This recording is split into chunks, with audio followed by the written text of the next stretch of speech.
Hello everyone, आप सभी को मेरा नमस्कार। मैं श्रवण कुमार आप सभी लोगों का मैथ मीडिया पे स्वागत करता हूं। तो कैसे हैं आप लोग? आशा करते हैं कि आप सभी लोग अच्छे होंगे और अपनी तैयारी में मस्त होंगे। तो हम लोग एसएससी जीडी 2025 के लिए प्रैक्टिस सेट कर रहे हैं और यह आज का प्रैक्टिस सेट नंबर 5 है। और इसमें जो 2024 में हाल ही में पढ़े हैं एमटीएस का एग्ज़ाम, वो क्वेश्चन आज हम लिए हैं। ठीक है, तो वीडियो को ध्यान से शुरू से लास्ट तक देखिएगा। ठीक है, तो चलिए शुरू करते हैं। पहला क्वेश्चन क्या है? बोल रहा है एक परीक्षा में 64 लड़कों और एक निश्चित संख्या में लड़कियों द्वारा प्राप्त औसत अंक 59.15 है, जबकि लड़कों द्वारा प्राप्त औसत अंक 55.25 है। और यदि लड़कियों का औसत अंक 68.75 है तो कितनी लड़कियों ने परीक्षा दी? ठीक है, तो इस क्वेश्चन को बनाने के लिए हम लोग क्या करेंगे? एलिगेशन लगाएंगे। देखो यहाँ पे क्या दिया हुआ है, 64 लड़के हैं और निश्चित संख्या में लड़कियां हैं। ठीक है, तो दोनों का जो दिया है यहाँ पे, जो एवरेज दिया है दोनों का, वो क्या है? 59 पॉइंट कितना है? 15 है। जबकि लड़कों का कितना है? तो यहाँ पे बॉय और यहाँ पे गर्ल। बॉय का कितना है? 55.25 दिया है। और लड़कियों का औसत प्राप्तांक कितना दिया है? 68.75। ठीक है, और यहाँ पे दोनों का, लड़कों का और लड़कियों दोनों का दिया है 59 पॉइंट कितना है? 15। ठीक है, तो यहाँ लिख देते हैं 59.15। अब ये दोनों को घटा करके जो लिखेंगे और उसका जो रेशियो लेंगे वो क्या आएगा? ये दोनों का आएगा, बॉय और गर्ल का संख्या का अनुपात आएगा। ठीक है, तो घटा करके लिख देते हैं। ये 59.15 है और ये 55 है, तो अभी दोनों को घटा दो, 55.25। तो इसमें से इस ज़्यादा में से कम घटाना है, तो ये 5 में से 5 गया तो 0, और ये 11 में से 2 गया तो 9, और ये बच गया कितना? ये बच गया 8 में से 5 गया तो 3, तो ये आ गया 3.90। अब इसको इससे घटा दो, 5 में से 5 गया 0, और 7 में से 1 गया तो 6, और ये हो गया कितना? 18 में से 9 गया तो 9। ठीक है, इस तरह से यहाँ भी 2 अंक के बाद दशमलव, इससे ये कट जाएंगे और ये 0 से 0 कट गया। तो अब इसको जो है कितना से कट रहा है? ये 3 से कट रहे हैं, तो ये 13 तिया 39, और यहाँ से 3 से काट दो तो 32 तिया 96।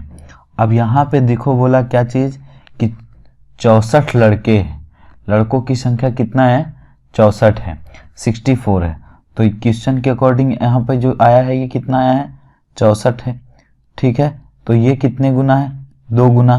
तो गर्ल की भी संख्या कितनी होगी? 2 गुना। तो 13 दूनी 26। तो इसका आंसर क्या हो जाएगा? 26 हो जाएगा। नेक्स्ट, इसमें क्या है? रमानी अपने कार सरला को 15% की हानि पर बेचती है। यदि सरला इसे इतना का भुगतान करती है तो रमानी के लिए क्रयमूल्य क्या? देखो, रमानी जो है सरला को बेच रही है, तो रमानी का जो भी होगा कॉस्ट प्राइस होगा ये, और सरला को बेच रही तो सरला के लिए अपना कॉस्ट प्राइस होगा। ठीक है, और सरला को ये बेच रही है, तो रमानी का जो बेच रही है, तो रमानी को बेच रही, तो ये इसका क्या हो जाएगा? बिक्री मूल्य हो जाएगा, विक्रय मूल्य हो जाएगा ये।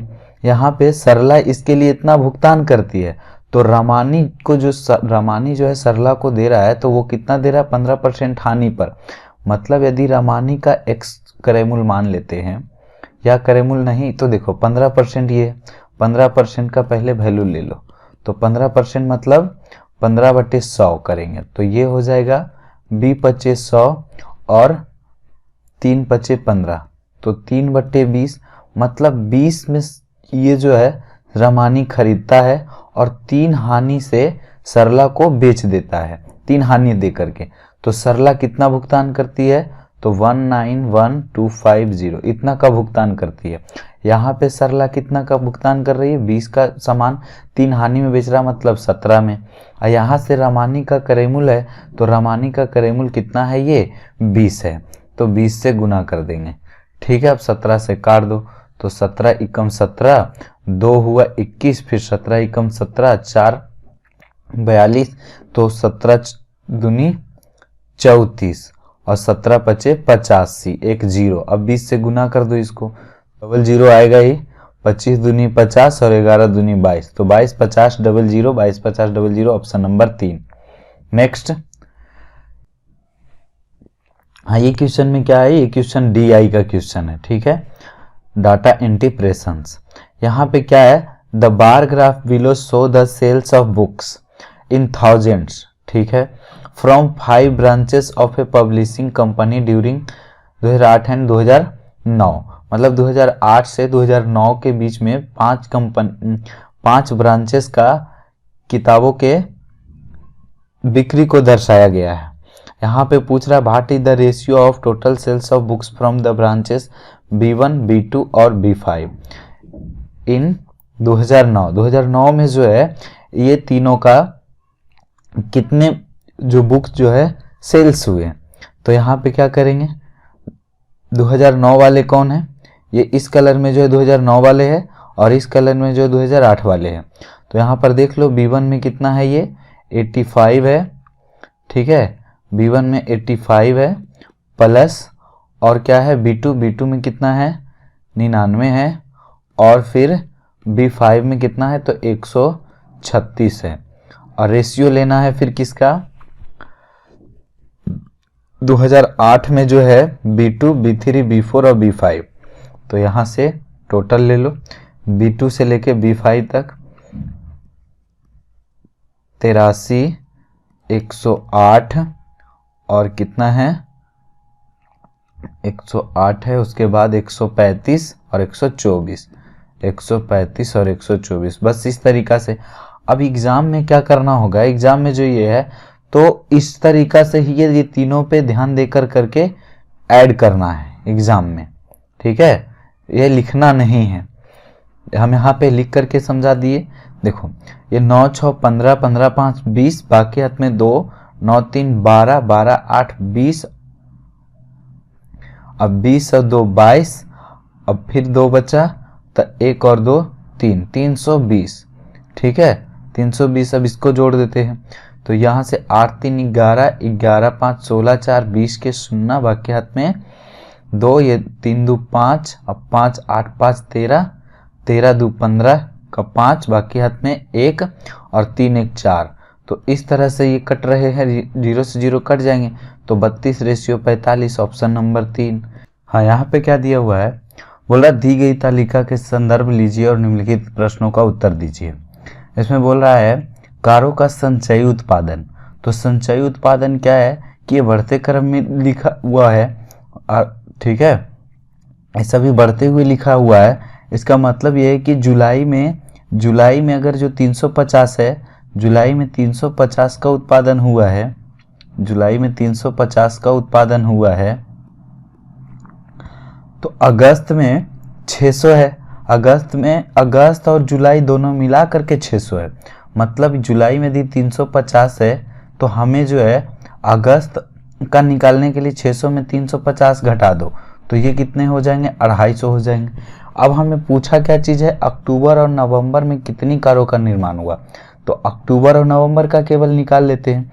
तो अब ये देखो 1450 हुआ है, 1250 से 1450 हुआ है, 1250 था सितंबर तक और 1450 हुआ, मतलब अक्टूबर में कितने का निर्माण हुआ, तो ये हो गया कितने 230,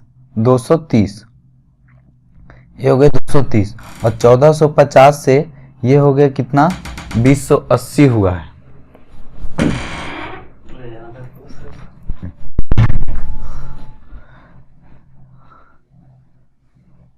इसको जब धीरे से करता है ना तो इसे होता है, अचानक खोल के चला जाता तो नहीं होता।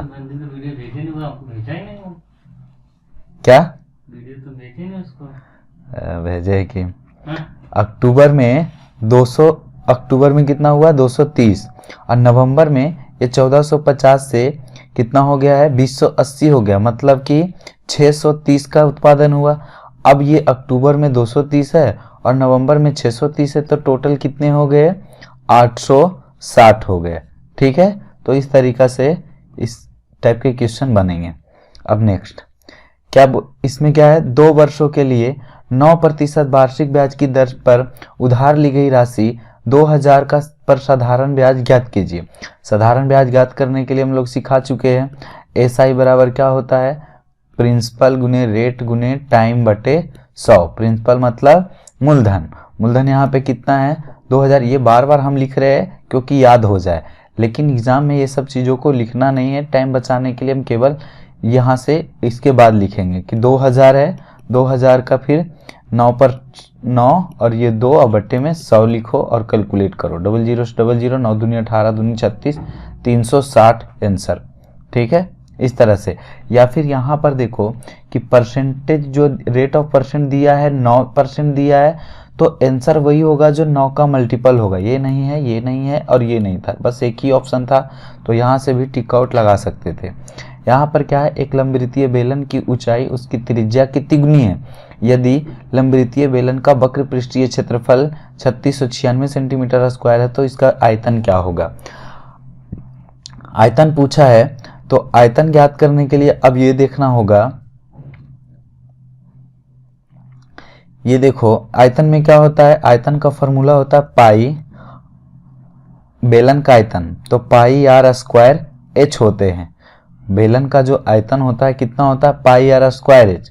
यहाँ पे दिया हुआ है वक्र पृष्ठीय क्षेत्रफल, तो ये जो पाई है, यहाँ पाई है, पाई में आता है कितना 22/7।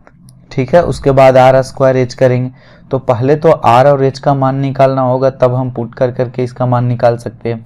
लेकिन उसके पहले देखो इसमें 22 एक अंक है और 22 में आता है 11, तो यदि ऑप्शन 11 का मल्टीपल यदि एक ही ऑप्शन निकला तो हम टिक आउट लगा सकते हैं बिना कैलकुलेट किए हुए। तो चेक कर लेते हैं 11 का मल्टीपल के लिए क्या होता है कि सम स्थान और विषम स्थान के अंकों का अंतर जो है या तो 11 का मल्टीपल हो जाए या तो 0 हो जाए।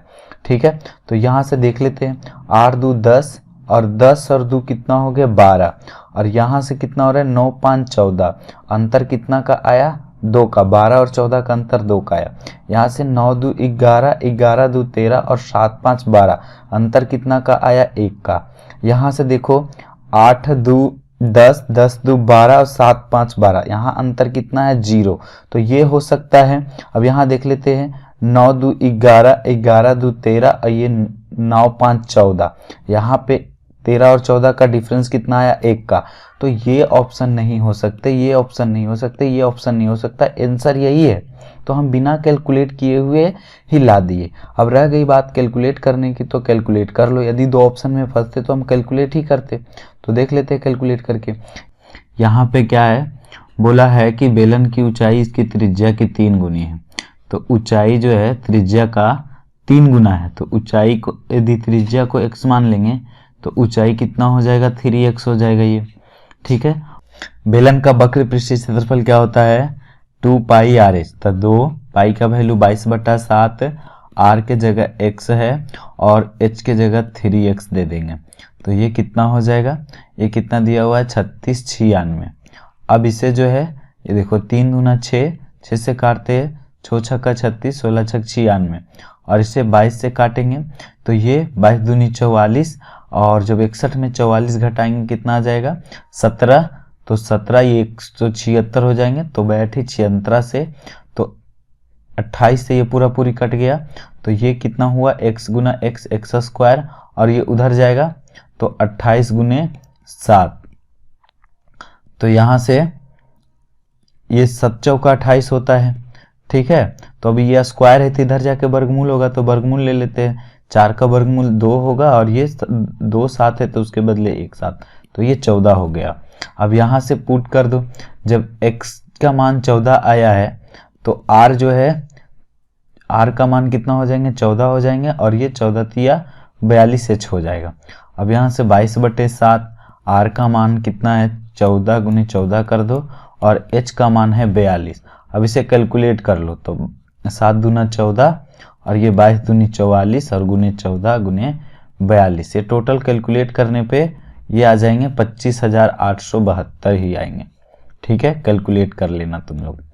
यहाँ पे क्या है, दे रहा है कि इतना संख्या है और इसका औसत 212 है, तो इतना का औसत ज्ञात कीजिए, ये बोल रहा है। ठीक है, तो क्या होगा, अब देखो औसत बराबर क्या होता है, औसत बराबर होता है योग बटे संख्या। औसत बराबर होते हैं, औसत बराबर क्या होता है, योग बटा संख्या होता है। ठीक है, योग बटा संख्या। तो यहां से हम योग निकाल लेते हैं, तो कितनी संख्या है, 1 2 3 4 5, 5 संख्या, तो इसमें 5 से गुना कर दो और ये सभी को ऐड कर दो। तो ऐड करके लिखेंगे कितना हो जाएगा ये, तो 2 के तो होगा ही 2 के, और ये सभी को ऐड कर दो, सभी को ऐड करेंगे कितना हो जाएगा ये,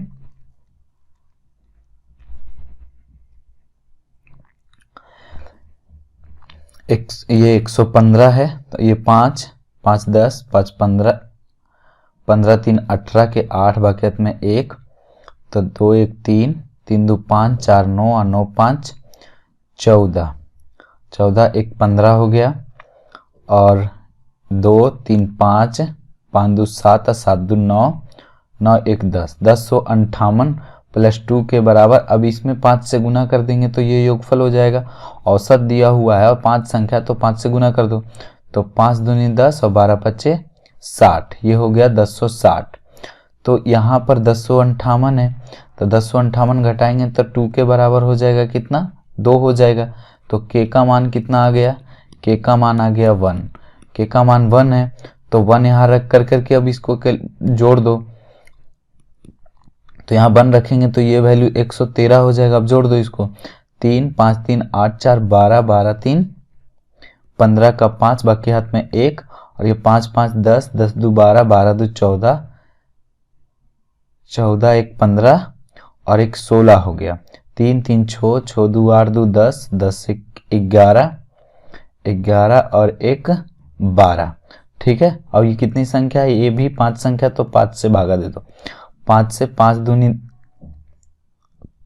10, पचे 25, और फिर 5 तिया 15। ठीक है, तो 253। तो इस तरीका से करेंगे। अब नेक्स्ट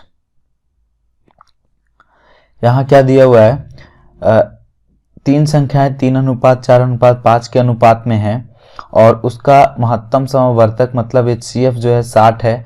तो ये संख्याएं कौन सी है, ये तीनों संख्याएं कौन सी है। देखो, जो ऐसा तो वो होगा जो 3:4:5 में होगा। तो ये देखो 3:4:5 में नहीं है, ये 15 45, 15 60 ये भी है, और ये भी है, और ये भी है। ये तीनों जो है 3:4:5 के अनुपात में है, लेकिन ये नहीं था, तो ये तो होगा ही नहीं, बचा 3 ऑप्शन। यहाँ पे देखो HCF 60 दिया हुआ है, तो यहाँ पे HCF कितना है, HCF मतलब महत्तम समवर्तक, तो महत्तम समवर्तक जो है सभी का 1 हो जाएगा। अब जो संख्या निकालना कहे वो गुना करते चली जाओ। तो पहली संख्या 3, दूसरी संख्या 4, तीसरी संख्या 5, तो छोटी 18, 180, छो चौका 24 और छो पचे 30, 300, ये हो जाएगा ऑप्शन नंबर 3। नेक्स्ट, इसमें क्या है, शरद ने क्रमशः 7% और 9% वार्षिक ब्याज की दर से 6 वर्ष और 3 वर्ष के लिए 2 बराबर राशियां निवेश किया, और उसके साधारण ब्याज का योग जो है 1587 है। तो शरद द्वारा निवेशित राशि, तो राशि मान लेते हैं, P मान लेते हैं उसे, और P का जो है 7% की दर से कितने वर्षों के लिए, 6 वर्षों के लिए, 6 वर्षों के लिए लिया है। और उसी तरह से अब ये परसेंट बटा में करके लिखो या ऐसे लिखो, बात बराबर ही है। ठीक है, SI का फॉर्मूला क्या होता है, सिंपल इंटरेस्ट है ना, तो बताए P गुने R गुने T बटे 100, तो ये R% लिखो या बटे में 100 करके लिखो, वही चीज है। अब यहाँ पे क्या है, P अब दोनों बराबर धनराशि है तो अगला भी पी ही होगा। और ये कितना है, कितना परसेंट है, ये 9% है।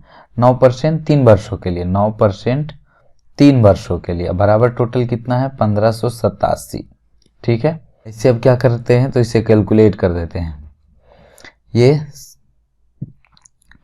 क्या है, सच्छक 42 और ये नोतिया 27, तो 42 और 27 कितना हो जाएंगे, 42 और 27 हो जाएंगे 69%। तो 69% और परसेंट हटाएंगे तो कितना हो जाएगा, वो बटा में 100 हो जाएंगे। और ये कितना दिया हुआ है 1587 दिया हुआ। अब देखो ये जब भी कटेगा तो ये पूरा पूरी कटे जाएंगे ये, ठीक है, ये पूरा पूरी कट जाएंगे। और जो है यहाँ पे 00 से 100 से गुना होगा तो आना तो 00 ही है, तो ऑप्शन नंबर 4 ही हो सकते हैं आंसर। अब इसे रह गया बात कैलकुलेट करने की, तो कैलकुलेट कर लो। ये हो जाएगा 23×69, ठीक है, और ये काट देते हैं इसको 3 से, तो कितना मरतबे कट रहा है ये, 3 पचे 15 और 29 दिया 87। और ये 23 से इसको काटो, 23 का 23 दूनी 46, 23 दूनी 46 हो गया, तो 23 दिया 69। तो P का जो मान होगा 2300 हो गया, P का मान 2300 हो गया। पूछा क्या है, शरद द्वारा निवेशित राशि, तो उसने 2 राशियां निवेशित किया था, तो 2P होगा, यहाँ से 2 गुना 2300, तो कितने हो गए टोटल राशि 4600। टोटल राशि कितने हो जाएंगे 4600 हो जाएंगे। नेक्स्ट यहाँ पे क्या है, यहाँ भी साधारण ब्याज का ही क्वेश्चन है। साधारण ब्याज के क्वेश्चन इसमें 3 आ गए। 3 वर्षों के लिए 9% वार्षिक ब्याज की दर से 3000 पे साधारण ब्याज क्या होगा, तो सिंपल है, 3000 का नोतिया 27% निकाल दो, 00 से 00 कटेंगे, 8781, तो 810 आंसर। नेक्स्ट इस क्वेश्चन में क्या है, बोल रहा है एक कुर्सी का अंकित मूल्य 1800 रुपया है और अंकित मूल्य पर 18% की छूट दी जाती है। निवल मूल्य मतलब नेट प्राइस जो है 1220 तक लाने के लिए ग्राहक को अब कौन सी अतिरिक्त छूट दी जानी चाहिए। ठीक है, देखो क्या बोल रहा है कि 1800 रुपया है और उस पर 18% की छूट दे रहा है, मतलब कितना में बेच रहा है वो 82 में बेचेगा। ठीक है, और उस पर एक और छूट दी जाती है, तो उसको मान लेते हैं x%। ठीक है, तो वो 100 से कितना हो जाएगा 100 माइनस x और बटे में 100, और लास्ट में जो उसका नेट प्राइस होता है वो कितना हो रहा है 1220 रुपया। अब इसे कैलकुलेट कर दो, यहाँ से ये 00 से 00 कट जाएंगे, तो ये हो जाएगा 9 दूनी 18, तो ये हो जाएंगे 50 दूनी 100 और ये 41 दूनी 80, तो 25 दूनी 50। अब इसको गुना करेंगे, देखो ये 100 माइनस x इधर ही रह जाएगा बराबर में, ये गुना कर दो इसको, तो ये कितना आ रहा है 25 दूनी 50 और ये 25 दूनी 50, 5 55, एक जीरो हुआ, 25 दूनी 50 के जीरो, बाकी में 5 और 25 दूनी 50, 5 55 और 25 और 5 हो गया 30, और ये इधर गुना होगा तो गुना होकर के ये इधर भागा में जाएंगे, तो गुना कर दो, ये 9 एकम 9 और 9 चौका 36, तो कितना हो गया ये 369। अब 369 है तो अब इससे भागा लगाना पड़ेगा। ठीक है, 369 में इसको जो है 30,500 में भागा लगाओ, तो कितना से लगेंगे, ये लगभग 8 से लग रहे हैं, तो 8 से लगा दो, ये कम से कम 2 अंक तक लगाओ, बाकी ऑप्शन दूर दूर है तो वहां से हम लोग कैलकुलेट कर लेंगे। ठीक है, तो 2 अंक तक तो लगाना ही पड़ेगा। 8 से लगाते हैं, 8 9 72 का 2, बाकी हाथ में 7 और 8 छक 48, 48 7 55 और बाकी हाथ में 5 और 8 3 24 और 5 कितना हो गया ये 29, तो ये कितने आ रहे हैं 8 और ये हो गया 14 में से 5 के 9, ये कट गए, ये यहाँ पे बचा 980। तो ये 3 से भी लगाते हैं यदि, तो 3 3 9 ज़्यादा हो जाएंगे, मतलब 82 पॉइंट कुछ आएगा, 82 पॉइंट कुछ आएगा। अब यहाँ से 100 माइनस x है और हमें 82 पॉइंट कुछ लाना है, तो इसके लिए लगभग हमें 18 कितना घटाना होगा, 18 घटाएंगे तो 82 आ जाएगा। तो मतलब 18 से थोड़ा कम, 18 के करीब, या फिर 18 के करीब कौन है, तो ऑप्शन नंबर 2 है। तो इस तरीका से हम लोग कैलकुलेट कर सकते हैं, मतलब 17.34। 17 पॉइंट से 17 से थोड़ा सा ज़्यादा घटाएंगे तो ये क्या हो जाएंगे, 82 पॉइंट कुछ आएंगे ये। ठीक है, तो इस तरीका से पूरा हम ना कैलकुलेट कर करके 2 अंक तक ये भी कैलकुलेट किए तो हमारे पास आंसर आ गया। अब नेक्स्ट, इसमें क्या है, एक चुनाव में 2 उम्मीदवारों ने भाग लिया, उसमें से एक ने कुल वोटों का कितना है 62.5% हासिल किया और 996 वोटों से जीत गया।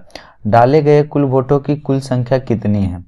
ठीक है, एक 62.5 हासिल किया और इतना वोटों से जीत गया। कुल वोटों का यदि कुल वोट 100 मान लेते हैं तो एक को 62.5 मिला है, तो अगले को कितना मिला होगा, अगले को मिला होगा 37.5। अगले को कितना मिला है, 37.5 मिला है। या फिर 62.25 को इस तरीका से देखो, 62.25 जो है, 62.25 किसका वैल्यू है, 62.25 12.5 का जो मान होता है, 12.5 का मान होता है 1/8। 12.5% मतलब 1/8। तो ये देखो इसका 5 गुना है, मतलब ये 5/8 है। तो यदि 12.5% को यदि इस तरीका से देखते, 5/8 देखते हैं, तो टोटल वैल्यू हम ये ना मान करके टोटल 8 मानते हैं, तो उसको मिला कितना, 5 मिला, एक को मिला। ठीक है, और दूसरे को कितना मिला, 3। अब ये जीता कितना है, 996 वोटों से, तो ये 996। अब यहाँ पे ये कितना है, 5 और 3 का दोनों का, ये 996 वोटों से जीत गया। इसका मतलब क्या है कि वो इतना अधिक वोट लाया है। ठीक है, ये एक को मिला 5, एक को मिला 3, तो ये बोलेंगे कि ये यहाँ पर 2 वोटों से जीत रहा है, और क्वेश्चन के अकॉर्डिंग 996 है तो उसकी तुलना इससे करेंगे, और डाले गए कुल वोटों की संख्या तो 8 से गुना कर दो, तो ये 4 और 6 चौका 24, लास्ट में 4 आएंगे, 2 ऑप्शन में है।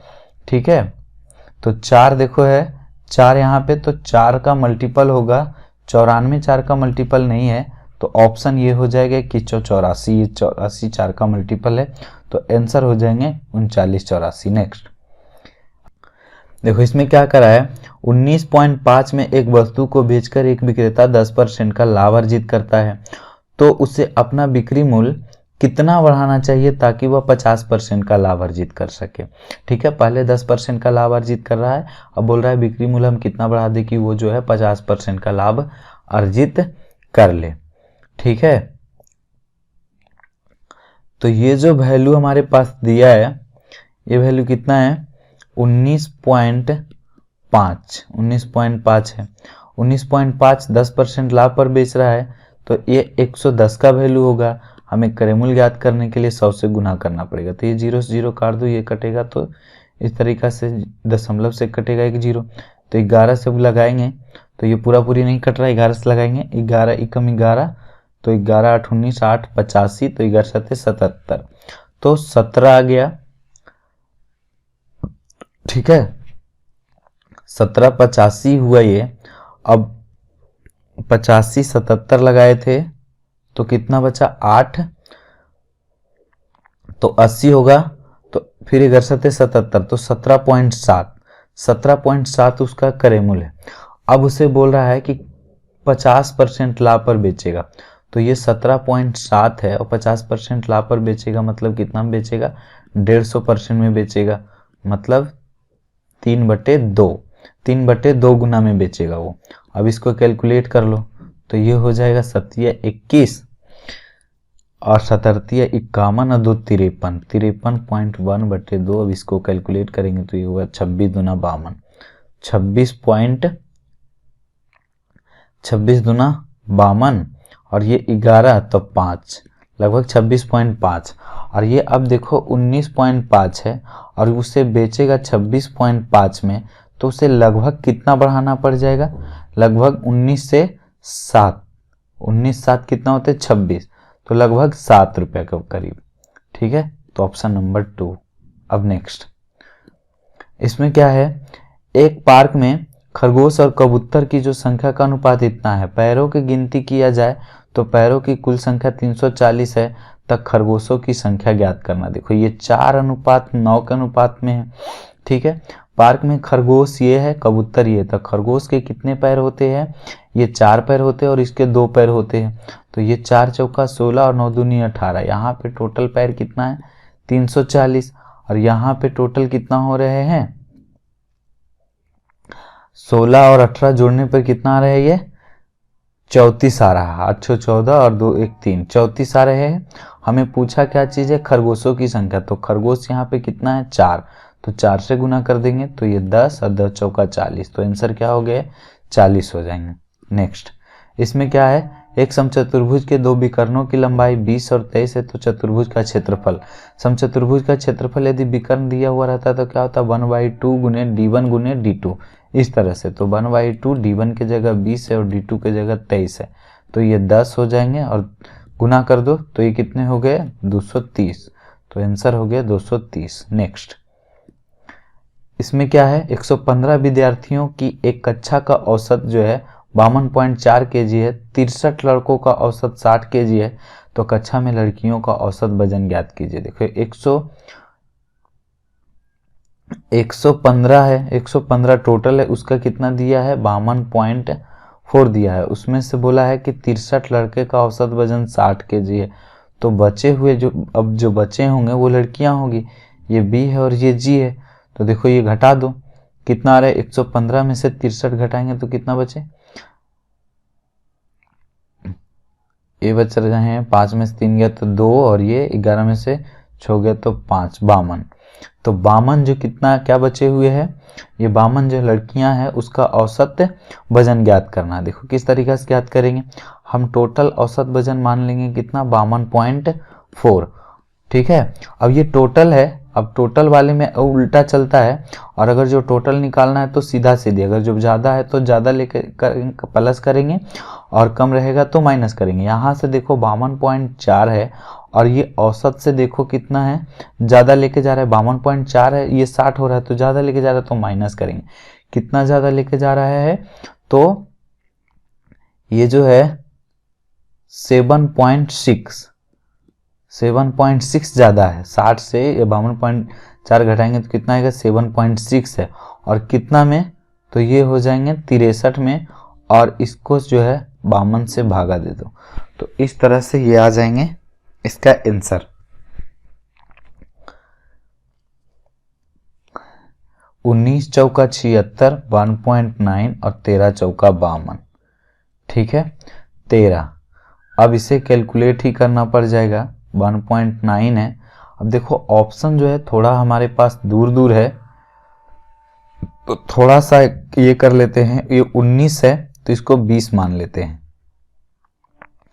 तो इसको यदि ये 19 है, ये 1.9 है तो इसको 2 मान लेते हैं, तो 63 दूनी कितना हो जाएंगे, ये 63 दूनी हो जाएंगे ये 52.4, ये 63 दूना गुना कर दो, 2 से गुना करेंगे तो ये हो जाएंगे 3 दूनी 6 और 6 दूनी 12, 126/13। अब इसको जो भागा लगाएंगे तो कितना, 13 17 से और 13 दही के 30 से, तो लगभग 9 के करीब आएगा, लगभग 9। अब 12 में से 9 गया तो लगभग 43 पॉइंट कुछ आएंगे, तो ऑप्शन नंबर 2 इसका करेक्ट आंसर है, ठीक है। तो अब इस तरीका से आए तो जरूरी नहीं पूरा कैलकुलेटिव करें, आसपास जो अंक को मान करके हम कैलकुलेट करेंगे यदि ऑप्शन दूर दूर पे है तो, ठीक है। नेक्स्ट, इसमें क्या बोल रहा है, इसके 5 सदस्यों के परिवार का औसत वजन, औसत वजन में क्या होता है, टोटल को जोड़ के भाग दे दो, बस आंसर आ जाएंगे, ठीक है। यहां पर 5 है तो टोटल को जोड़ देते हैं, यहां से 8 5 13, 13 6 19 और 19 और 9 कितने हो गए, 19 और 9 28, बाकी हाथ में 2, 6 3 9, 9 5 14, 14 4 18, 18 4 22, और 22 और 2 कितना हो गया, 24। टोटल संख्या 5 है तो 5 से भागा, अब इसे बस कैलकुलेट कर देना है, भागा दे देंगे तो ये आ जाएगा कितना, 49.6 आ जाएगा, ठीक है। भागा दे दो या 2 गुना कर करके एक अंक के बाद दशमलव दे दो, वही चीज है। ठीक, तो ऑप्शन नंबर 1। इस क्वेश्चन में क्या है, बोल रहा है प्रत्येक 0.85 सेंटीमीटर त्रिज्या और 2 mm मोटाई वाले सोने के सिक्कों की संख्या ज्ञात कीजिए जिन्हें 5.5 सेंटीमीटर गुने 5 सेंटीमीटर गुने 3.5 आयाम वाले एक घनाभ बनाने के लिए पिघलाने की आवश्यकता है। मतलब ये घनाभ है, इसको पिघला कर करके बहुत सारे छोटे छोटे सिक्के हमें बनाना है। तो जब एक संख्या से 2 संख्या में हम यदि परिवर्तन करते हैं तो उसमें दोनों का क्या करते हैं, आयतन बराबर करते हैं।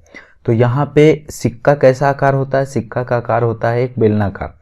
तो जो बेलन का आयतन होगा इसमें घनाभ के आयतन के बराबर करेंगे। यहाँ पे 2 चीज दिया हुआ है 0.875। तो इसको जब हम इस तरीका से बटा 1000 करके करते हैं तो ये काटो तो 125 है तो 125 अट्ठी 1000 होता है और 125 से इसको काटेंगे तो 7 से कट जाएगा। तो इसका मतलब ये है कितना, 7/8। और ये mm में दिया हुआ है तो यहाँ पे होता है क्या, 1 सेंटीमीटर बराबर 10 mm। ठीक है, 10 मिलीमीटर करके होता है। ठीक है, तो यहाँ पे 2 mm दिया हुआ है तो अब इसको सेंटीमीटर में बदलने के लिए 10 से भागा देना होगा। तो ये जो परिवर्तन हो जाएंगे कितना, 0.2 सेंटीमीटर। ठीक है, 0.2 सेंटीमीटर। तो यहाँ पे 0.2 सेंटीमीटर का मतलब हो जाएगा 1/5 सेंटीमीटर। ठीक है, अब कैलकुलेट कर दो। अब देखो बेलन का जो आयतन होते हैं क्या होते हैं, पाई आर स्क्वायर। तो पाई 22/7, आर स्क्वायर, आर मतलब यहाँ पे 7/8 है तो आर स्क्वायर ये हो गया। और एच के जगह 1/5 है। ठीक है, अब ऐसा सिक्का निकालना है तो गुने n कर देंगे और ये इसी सिक्का को पूरा को इस घनाभ से निकालना है तो इसके घनाभ के आयतन के बराबर हो जाएगा 5.5 गुने 5 गुने 3.5। बस अब इसको कैलकुलेट कर लो, आ जाएगा आंसर। इसको बटा 10, यहाँ से बटा 10 कर दो। ठीक है, अब जहाँ से कटता है ऊपर जो है बराबर में ऊपर से ऊपर काटेंगे और एक तरफ से काटेंगे तो ऊपर से नीचे काटेंगे। ठीक है, ये पहले इसको से काट देते हैं, ये 7 से 7 कट गया ये। ठीक है, और ये 5 से कट रहे हैं तो इसको 5 से काट दो, 5 दूनी 10। ठीक, अब यहां से ये 7 से कट रही है, इसको काट दो, 7 बचे 35 और ये 5 से 5 दूनी 10, ये 2 दूनी 4 तो ये 4 दूनी 8। नीचे से नीचे बराबर में काटेंगे और अगर जो इस एक तरफ काटना है तो ऊपर से नीचे काटेंगे। ठीक है, अब देखो यहाँ से काटेंगे, बराबर बराबर है, ये दोनों कट रहे हैं 11 से। 11 बचे 55 और 11 दूनी 22। ठीक है, और ये 2 से 2 एक तरफ है तो ऊपर से नीचे काट सकते हैं। अब यहाँ से n का मान चाहिए, देखो 8 बचे 40 और 40 बचे 200 तो n का मान हमारे पास कितना आ गया, 200 आ गया। अब नेक्स्ट ये क्या है, बोल रहा है स्थिर जल में एक नाव की चाल जो है 13 किलोमीटर और धारा की चाल 4 किलोमीटर। 68 किलोमीटर की दूरी धारा की दिशा तय करने में लगने वाला समय की तुलना में धारा के विपरीत दिशा में समान दूरी तय करने में कितना अधिक समय लगेगा। मतलब 68 किलोमीटर है। ठीक है, 68 किलोमीटर इस तरीका से है। अब बोल रहा है एक जो है धारा के समान दिशा में जाएगा और धारा के विपरीत दिशा में आएगा, धारा के विपरीत दिशा में आएंगे तो दोनों में जो है कितना अधिक समय लगेगा जब धारा के विपरीत दिशा में जाएंगे तब। यहाँ पे देखो ये 68 किलोमीटर है। ठीक है, तो धारा के समान दिशा में जाएंगे, समान दिशा में यदि धारा के समान दिशा में, मान लो इधर धारा के समान दिशा में जा रहे हैं तो सापेक्षिक चाल क्या होते हैं, जुट जाते हैं। तो 13 और 4 17 हो जाएगा। तो समान दिशा में कितना समय आ रहे हैं, सेम डायरेक्शन में टाइम कितना आ रहे हैं, सेम डायरेक्शन में जो टाइम आ रहे हैं वो आ रहे हैं 17 चौका 68, 4 घंटे आ रहे हैं। कितना आ रहा है, 4 घंटा। और opposite direction, OD opposite direction में जो टाइम आ रहे हैं वो कितना आएंगे, तो अपोजिट डायरेक्शन में जब जाएंगे, धारा के विपरीत दिशा में जाएंगे तो वो कितना आएगा, यहाँ पे 68 है टोटल दूरी, 68। तो चाल जो है घट जाएंगे, तो 13 में से 4 जाएंगे तो कितना बच जाएगा, 9। अब इसे कैलकुलेट कर लो, 9 सत्ते 63,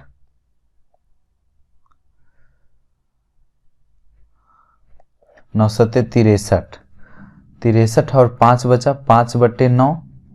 ठीक है, मिनट में करने के लिए इसको क्या करना होगा, 60 से गुना करना होगा। ठीक है, ये जो आया पूरे घंटे में आया है, या फिर इसको अब जितना आया उसको घटा देंगे 4 से तो आ जाएंगे आंसर। इसको घटा दो, 7.5/9 आया ना, और ये सेम डायरेक्शन में, तो कितना ज़्यादा ले रहा है ये, तो लगभग 3 घंटे ले रहे हैं।